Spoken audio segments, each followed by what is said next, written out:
Welcome to Beyond the Front Door podcast. And this is our special Halloween episode. And today we have some mysterious guests that are joining us in full costume. And Rhea and I are going to we're going to interview them and see if our listeners can guess who they are. Yeah, that's a great idea. And then if you want to find out who they are, you're going to visit our Facebook page on Halloween for a full reveal of who our special guests are. Yeah. I'm going to let Rhea introduce her guest. Yes. Well, first of all, I think we need to chat about our costumes. Oh, yeah, I suppose. So you're a skeleton. Yes. Today. I am. Have you done this before? Nope, I haven't. You haven't. Nope. I like it. I've been seeing some online too. It's very... This is very comfy. You could just wear this as pajamas. Does this glow or is it just... I think so, yeah. Oh, that's awesome. I'll have to take a picture in the dark. Yeah. Yeah. Well, I'm from Where's Waldo, which my husband was super excited about because I have these thick pop bottle glasses. Yeah, because, can you see right now? Yeah, because actually I'm blind. I'm not legally or anything blind, but I can't see very well without my contacts or without my glasses. So these glasses are what I wear to bed every night. Oh, these are your real glasses. These are my real glasses. Yes. I was like, are you blind right now? They look real big. They are really big. And so I bought the costume to go around my glasses. Yeah. And so what I will say is it panned out for me because I was walking into the office today and this car comes screaming by and goes, Waldo! Yeah. And I'm like, I did it! My daughter is in love with Waldo books. Oh, I love Waldo books She loves too. them so much. I am missing a cane. I needed to have a cane. Yeah. Maybe on Halloween I'll get a cane. Yeah. So anyway, our guests today are Bob from Beetlejuice. Don't say it 3 times though, because we don't want. Right, we don't want anything bad to happen. And the Scream, is there a name for This is Scream? Ghostface. Ghostface. I've never been very good at that. Okay, from Scream. So So yeah. again, I think all of our October episodes have to be watched and not just listened to so you guys catch everything going on. So if you're listening, switch over to watching on YouTube. So anyway, any additional, they just are not really in a position to talk. Well, actually, I feel like Bob, welcome. And what's Ghostface? Ghostface? Yeah, okay.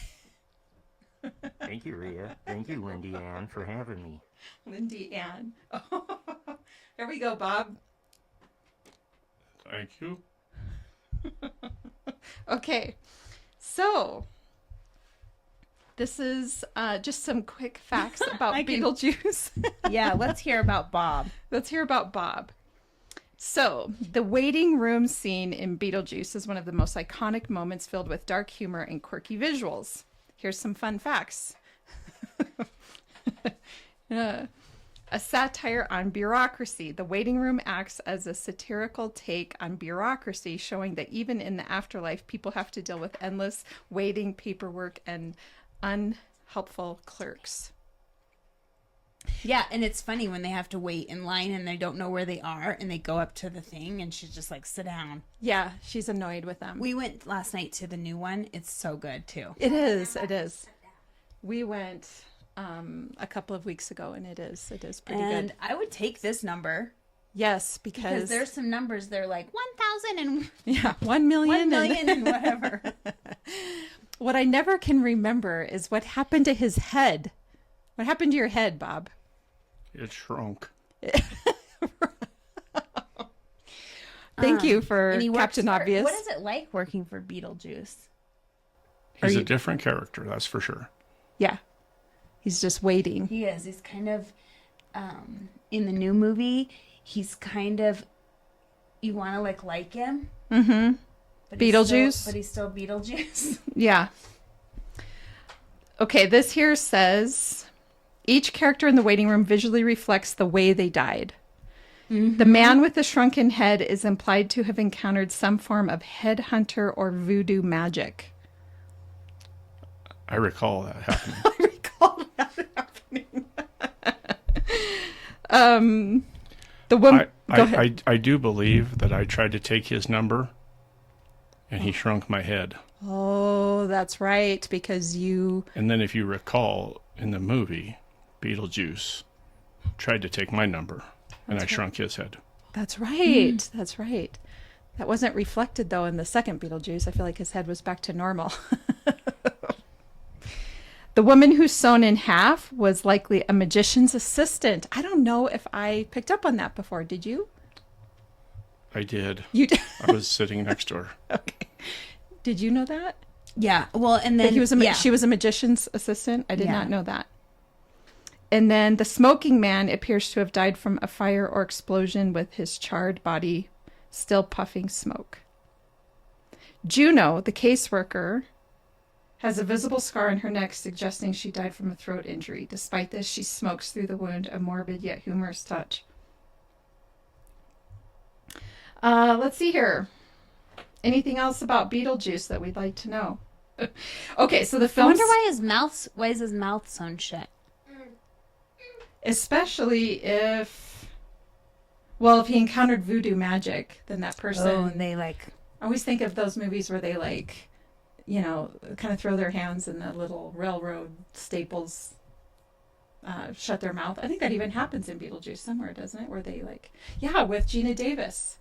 Yes, they throw the thing in. It shuts her mouth. Mm-hmm. Just like yank it off. That was Beetlejuice's magic. Was that? Oh, because... And then he throws the steel plate on her lips after the zipper. But why would he do that if he wants her to say Beetlejuice 3 times? He doesn't want her to say Beetlejuice 3 times because he's getting married to the girl. Oh, Wants her to stay shut. That's right. That's right. Okay.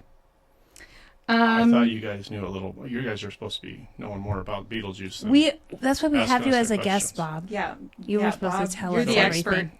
I feel like I need to inform you of this whole show. You do.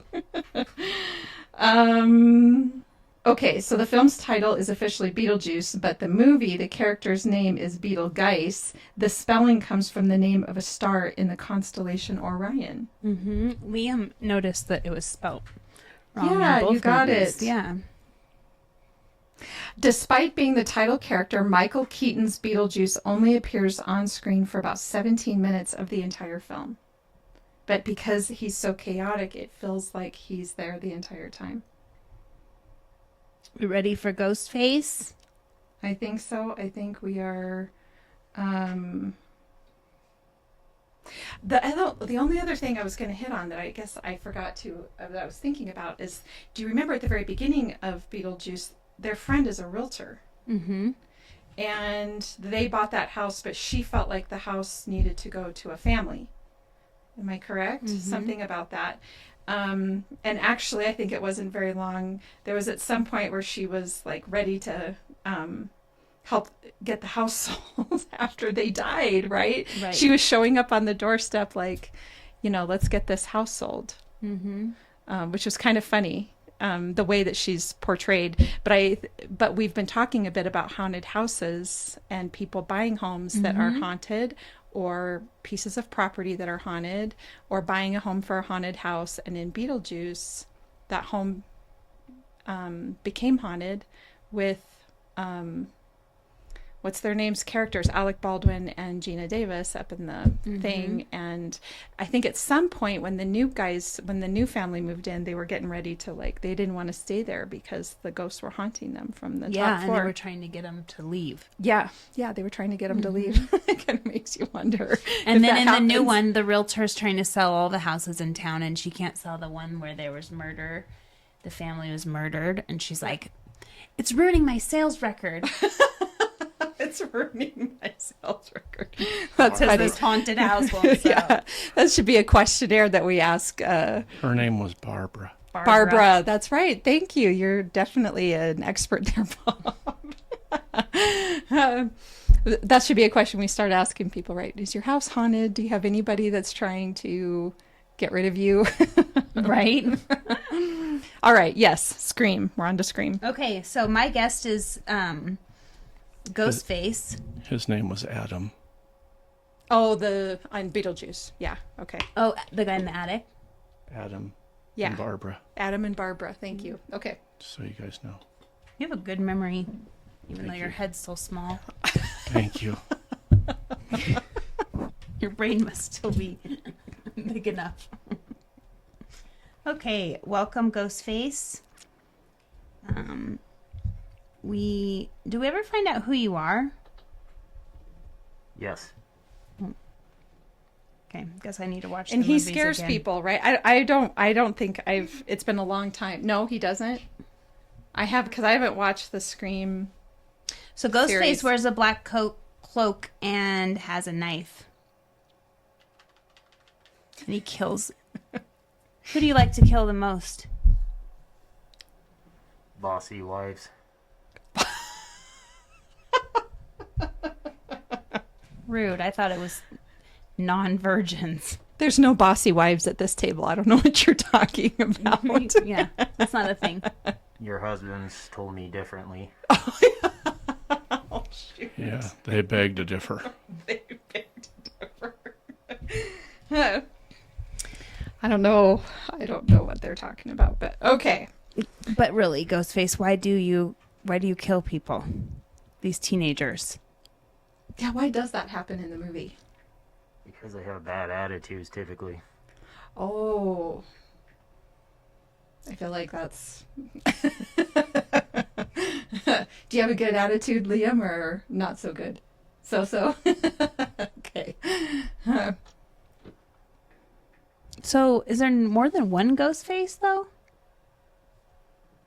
I may have had one or two friends that have helped me over the time. Partners in crime. What's your favorite game? Hide and seek. Oh, with Ghostface? No, thank you. How many movies have you been in? It's hard to keep track. They just keep making them. I think it's 6. I thought there was only 3, but there must be. 2023, they released Scream 6. Yeah, So yeah, I don't know if our listeners have gotten very many clues on who our guests could be under these costumes. I mean, you got some skin showing there, Bob.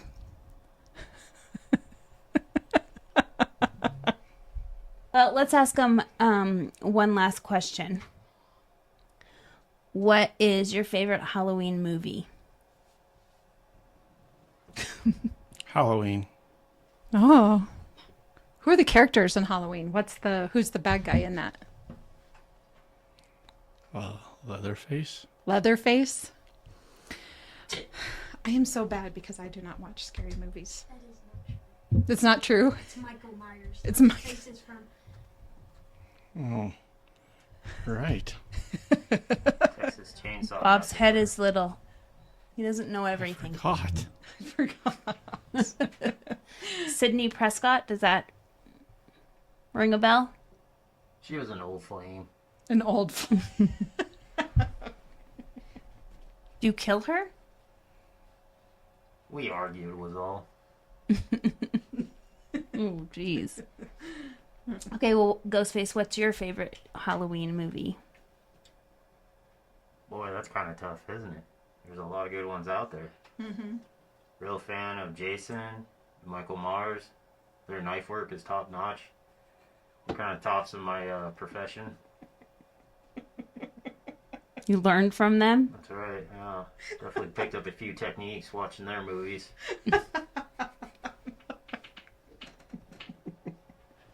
What's your guys' favorite scary movie? Well, I can tell you what the worst scary movie is that I ever saw. And there's 2, and it's when I was a kid, which is The Exorcist and Poltergeist. And you saw that I posted that about the home that is themed Poltergeist that you can now stay in. No The way. Airbnb. No way. Yeah. I hate scary movies. Yeah. So those were, how about the worst? scary movies? What was the scariest movie? I don't know. I haven't watched Poltergeist or any of those. So, I don't know. Which movie is it? I guess Halloween. The Exorcist. It's The Exorcist where she like throws up She's possessed by and the she devil. projectile vomits like across the room. Or what about the Ring, the one that climbs out the TV, the girl? I don't really like possessed children. Yeah, possessed children aren't the greatest to be watching. So So thank you for joining us on our Halloween episode. Do you have any guesses on the identities of our guests? If you do, go to our Facebook page and we will have a post over there with a picture of these two. And you can make your guesses in the comments. And then on Halloween, we will reveal who they are in part 2 of this episode. yeah, I feel like some clues have been given by Ghostface over there, especially. Yeah, I think so. Anyway, all right. Thank you so much for joining us. We hope you have a happy Halloween. Thanks for having us. Your forehead.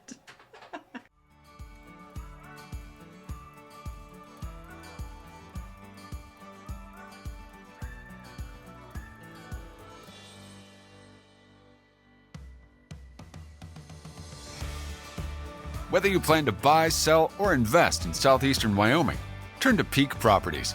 Family and veteran owned and operated, we work diligently for you.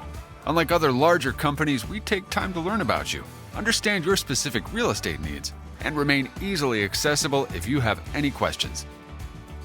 Being a veteran and family-owned and operated company means a high level of commitment, trust, and loyalty. Our family culture sets us apart.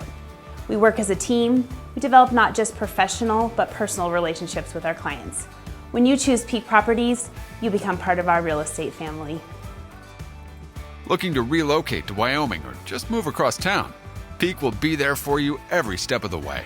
Recognized for excellence and dedication in the real estate profession, we're proud to be one of the most trusted and knowledgeable names in our industry. Let Peak help you find your dream home or investment property today. Our agents will make sure you're informed and listened to as they guide you to fulfilling your real estate goals. Reach out today.